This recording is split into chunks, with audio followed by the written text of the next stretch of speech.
On this channel, I talk about retro video game prices, and even if you're new to the channel, I'm sure that you're aware that physical video game prices have gone crazy in just the past 2 years. As such, a lot of veteran collectors are calling it quits, content with what they have, and some are even selling their whole collections to fund new ventures. And new collectors are getting priced out of systems that are 25 years or older. Luckily, there are alternatives to these high prices. If you own the systems, almost every one of them has a method to load backups, either via a flash card or an optical disc emulator. If you don't own the original system, emulation is a viable alternative, provided that you have a powerful enough machine, which is pretty much anything made in the past 10 years. Emulation is not exclusive to the homebrew community though. Major gaming companies have embraced emulation in varying degrees of quality almost as long as emulation has been around. From compilations all the way to mini systems complete with exact replicas of the original controller. But software emulation is still a computer program doing its best to try to recreate how a video game could act, and for a lot of people, it just isn't as accurate as it could be. The method that has brought that reality closer is emulating systems using Field Programable Gate Arrays or FPGAs. Now, there are many uses for an FPGA chip, but what makes it so special is that a small chip can be configured to simulate an original board in such accuracy that even the clock speeds are accurate. And as hardware ages, it becomes more and more difficult to acquire new parts to repair it, so industries that rely on old tech, like medical fields for example, can turn towards FPGA to create an accurate and more reliable solution. FPGA isn't new tech, it's been around since the 80s, but is now become powerful and accessible enough that a group of developers have come together to use it as a viable alternative to software emulation to recreate old video game hardware so accurate that you might not be able to tell the difference if the real thing was right next to it.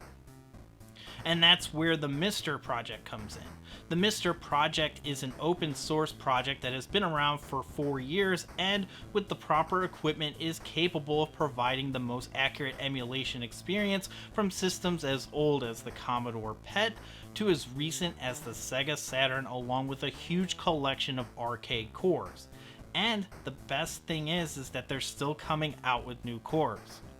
It is important to note that the MiSTer isn't a specific console. You can build a rig yourself or buy a pre-built one for an added fee. You'll need a DE-10 Nano, which is the FPGA brain that the MiSTer software runs on, an I/O board, a stick of RAM, and a USB hub. You'll also need a micro SD card and a keyboard to get started. Or you can just do what I did and buy a pre-built kit. Mine comes with a bunch of optional features like battery-powered internal clock for games that need it, an audio in port which acts as a cassette deck for systems like the Commodore 64 and the ZX Spectrum. If you build one yourself and you can find the parts, a basic MiSTer starter kit with 128 megabytes of RAM, which is needed to run the Neo Geo and later cores, will set you back about $350. I spent $460 on my system, which included a case, beefier power supply, taxes, and shipping, along with a pre-configured SD card so that I could run the MiSTer right out of the box. It's also got an analog RGB out for plugging it in to CRT monitors. If you're not a fan of the tiny deck of cards form factor, you can also go a little bit more traditional with the MiSTer Multi-System, which is a more console looking machine, or the MiSTer Mini ITX board if you're going the PC route. And hey, if you have one of those fancy arcade machines, there's the MiSTercade. Each one of course adds a bit more to the final cost of the rig you're building, but it does come in a more manageable form factor given the open source nature of the project. Once you get all of that sorted, there are some optional pieces that you can get like a Wi-Fi and Bluetooth dongle, and you'll also need a game controller. The 8-bit DOE controller works really well if you want to go wireless, but almost any modern USB controller will work just fine. I've tried a variety of controllers and most of the ones have worked out of the box, including this huge Mortal Kombat fight stick. Once you get all the parts situated, then you need to set it up. And setup is actually pretty easy. There are programs that will format a micro SD card that will be accepted into the MiSTer, and once that's in the MiSTer itself, you power it on and there you go. And you'll notice that there aren't any cores available, and you're expected to provide your own. However, there is a script that will go and retrieve all the cores and the necessary BIOS required to run those cores. And man, in 2022, there are a ton of cores to choose from. Now, I'm not going to go over every single one of these cores, but you do have 4 different categories. You have arcade, computer, consoles, and other. The arcade includes games as old as like those one-screen boards like Frogger and Donkey Kong, to beat 'em ups like Cadillacs and Dinosaurs, to classic fighting games like Street Fighter 2. In the computer category, you have some classic microcomputers like the Commodore 64 and the ZX Spectrum. Then you have classic computers such as the Apple IIe, Intel 486 PC, and the increasingly expensive Sharp X68000. In the console category, you pretty much have all of the consoles that you can think of from that era. Atari 2600, which is actually implemented in the 7800 core, NES, Sega Genesis, Super Nintendo, Sega CD, Neo Geo, and more. The other categories for weird stuff like Flappy Bird and whatever, but I'm not really going to go over too much of that.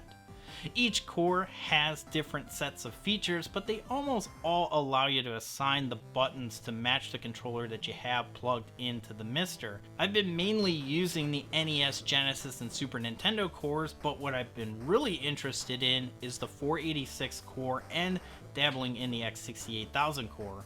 And also, how could you not boot up Oregon Trail on the Apple IIe core? It really takes me back.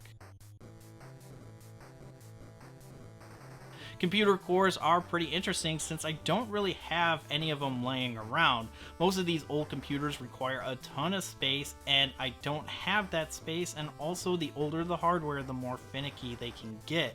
An original Commodore power supply could possibly nuke your system. Each core replicates their targeted hardware pretty closely, right down to how you load the games. The console cores load games like you would the regular system, like the cartridge. You select the ROM and boom, the game starts up. There are slowdowns exactly where there are in original hardware, but some cores allow you to overclock the system and improve the overall performance at the risk of it being more unstable. Another cool feature of MiSTer cores has been the implementation of shaders. If you use the MiSTer through a modern HDMI television set, you can either take the clear unfiltered pixel look, or you can replicate the look of a CRT with shadow masks. There are a ton to go through, and you can actually change the filter depending on which core you're on, so whatever looks best to you based on a certain era of the system, you can go from there. All the major cores have them, and it's really cool to tweak the filters to your liking. I'm not really a big fan of the filters because I use a CRT for that, but I have found a couple where it looks really close to the original. Some cores offer save states, and others offer a RAM backup so that games like Sonic 3 or Super Mario World that have internal storage can function like the real cartridge. You can add Game Genie codes that might crash the game, just like real Game Genie codes. If you are using a modern television and you want to play some light gun games, you can plug in a mouse and use it as a light gun. If you want to use a real light gun or an official controller without modifications, then the Serial Native Accessory Converter or SNAC is right for you. There are a limited number of consoles supported at this time, but the main systems like the NES, Super Nintendo, and Sega Genesis are supported.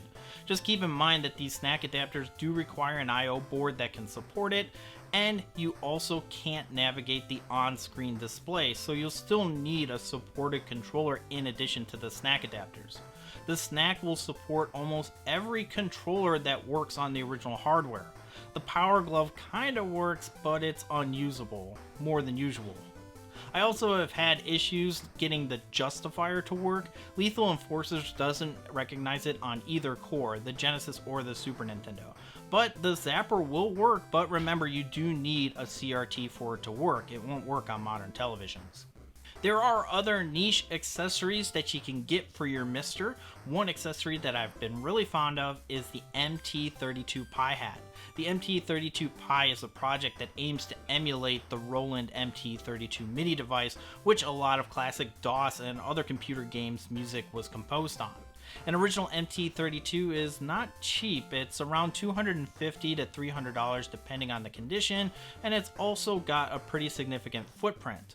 But the MT32 Pi, coupled with the MiSTer Pi hat, has the same footprint of a Raspberry Pi, and it costs a fraction of what the original would cost. And it works pretty well. I don't have a real Roland MT32, but reviews from people who have both are hard pressed to tell the difference.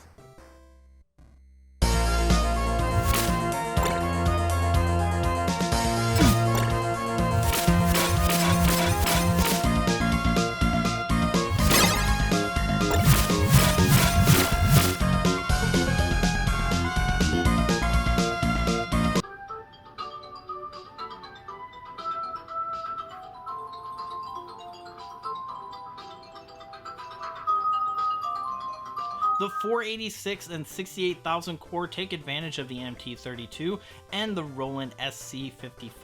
I have a real SC55 and it works exactly like it would on a real PC, but you do need to pass the audio from the MiSTer through the Roland to get the full effect.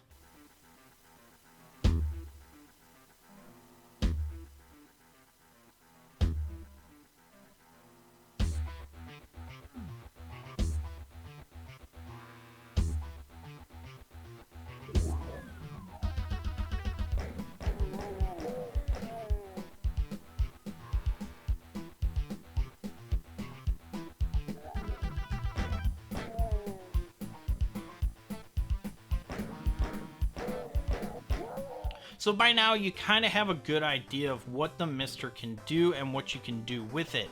And if you were to stop watching the video right now, you would think that the MiSTer is pitch perfect and you should buy one right now. I mean, look at all that it can do, and even though the initial cost is high, if you were to look at the cost of just one console and its library, like the Neo Geo or the X68000, the cost is more than justified. But the MiSTer has its drawbacks. They're not deal breakers, but they do need to be said in order to give you a good glimpse of what to expect before plunking down a couple $100. One initial drawback is the ROMs. You must provide your own. And while that might not sound that big of a stretch because yar har sail the high seas, it does lock a lot of people out of the system who might not have the resources to track down an archive of ROMs from the internet and then load them onto the MiSTer to play them correctly. Even when you do find the ROMs, they aren't all universal. The Neo Geo core, for example, is pretty picky about the format of ROMs that you load, but luckily there are people out there who have put together libraries of ROMs that play nice with the MiSTer. Again, it's all of where you find them, and you'll be hard pressed to find a MiSTer that comes pre-configured with all the ROMs that you could possibly want. The main reason why these projects stay afloat is because of their aversion to supplying the ROMs. There's no legal grounds against emulation, but distributing copyrighted material, including those BIOS, will get your project nuked before you can even blink.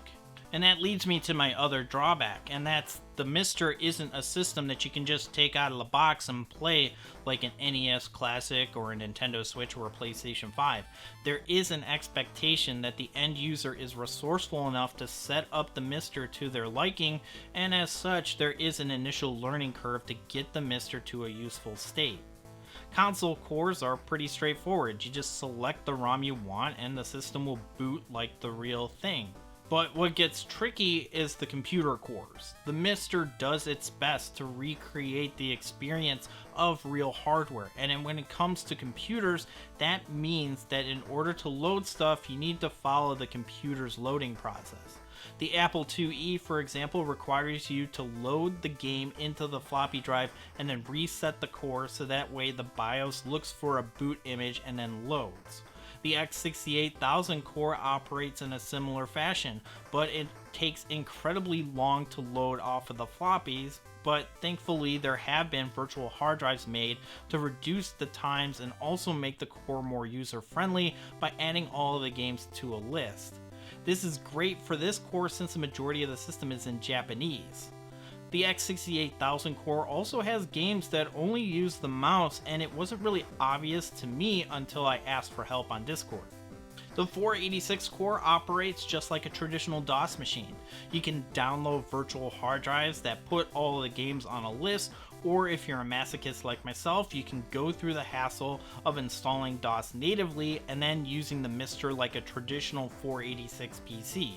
If your introduction to PCs has been Windows 98 or newer, then this might seem intimidating, but if you're an old fart like me, well, you'll remember the good old days of messing with DOS to get games to work. However, it doesn't mean that every game that runs on DOS will work flawlessly. IBM-compatible hardware spans decades, but the 486 core that's provided on the MiSTer is a specific configuration during a specific time of DOS in gaming. The amount of RAM that the core uses makes some of the other games that came out after Doom but before 3D accelerated games like Quake, and they're going to be iffy to run. Duke Nukem 3D, for example, will run kind of okay, but over time it crashes. And there are some people on forums that claim with a little bit of tinkering you can get it to work, but for me it just extends the time between crashes. There are other little quirks that I ran into, but most of them were caused by me and something that I just needed to change a configuration setting on. I got the analog out feature on my MiSTer, and the MiSTer needed to be configured in order for it to display properly on my CRT. Once I got that up and running, it looked fantastic, until I started using the PC cores and some of the arcade cores. Again, not really the MiSTer's fault. A real 486 PC isn't going to be able to display on a set meant to be used as a television, and there are some tweaks to get it to run sorta okay on a CRT, but I haven't found a configuration that works for me yet. Using the HDMI out on my variable refresh rate monitor really eliminates any of the other display issues that I've had. It is important to know that the MiSTer project is a work in progress and enhancements are being delivered fairly regularly, so perhaps in the future these drawbacks that I have run into in this video will be patched in order to make the system more user-friendly. The more popular the core, the more attention it gets, so maybe they'll be done sooner rather than later. The technical issues that I ran into have been addressed by the incredibly helpful Discord server and FPGA forums. Getting things set up properly was a challenge, but if I knew what question to ask, someone was always there to help in a reasonable time frame and never made me feel stupid for asking. The MiSTer project is as much fun as you're willing to put into it. If you're looking to just emulate a handful of old retro games like the NES and Genesis, then a Raspberry Pi or the Nintendo Switch Online service is good enough for significantly less money. Of course, the MiSTer aims to recreate these consoles down to the clock speed of the processor, so if accuracy and low latency are important to you, then the MiSTer is a great investment. There are more cores on the way, but eventually there will be a point where the current MiSTer project reaches its limit. The consoles that the MiSTer can support is vast, but if you're thinking that a console like the Nintendo 64 can run on it, don't count on that anytime soon, if at all. The theoretical limit of the MiSTer appears to be the Sega Saturn and the PlayStation, and those cores are currently in progress, and while they're unstable in the nightly build phase, the PlayStation core does appear to be coming along fairly quickly, and the stable core that can run on one stick of RAM seems inevitable. While the console cores are approaching their limit, the good news is that there's still a lot to be done on the arcade side of things. The Midway brand of 90s arcade cabinets like Mortal Kombat are currently in progress, and usually when one core of the same system gets made, the rest seem to fall like dominoes since they share similar architecture. While progress seems to be slow, you have to keep in mind that this project is barely 4 years old and already so many cores have been available to make the system a worthy investment. That being said, getting your hands on the parts necessary for a MiSTer is going to be tricky for the next year or so. The current chip shortage affected all lines of business, including tiny computers like the DE-10 Nano and the Raspberry Pi, so you can expect these cards to be hard to find for at least the next year. If this video in any way tempted you to buy into the MiSTer project, I would suggest keeping an eye out on MiSTeraddons.com or any other site that sells the parts necessary or provide pre-built kits. I would strongly recommend not feeding the eBay resellers and paying $400 for just the DE-10 Nano. Be patient and keep an eye on these sites or follow them on Twitter for the latest stock drops. Overall, I would recommend the MiSTer to anybody looking to get into the project. I don't think that it could ever replace my physical game collection, but it does a really good job of adding an accurate, convenient system that I can just boot up and play whatever game that I want to without having to hook up each specific system. I also enjoy diving into systems that I could never justify spending money on, like the X68000 or the Apple IIe and the countless arcade cores. Let me know what you think about the MiSTer project. Is there a core that I should check out? Leave a comment down below. And if you like this video, give it a like and share it with those who might find it interesting. And if you're new here, consider subscribing for future content. I also talk about video game price trends. You can follow me on Twitter and Instagram @SNickTendo. Thanks so much for watching. I'm Super Nintendo, and I'll see you next time.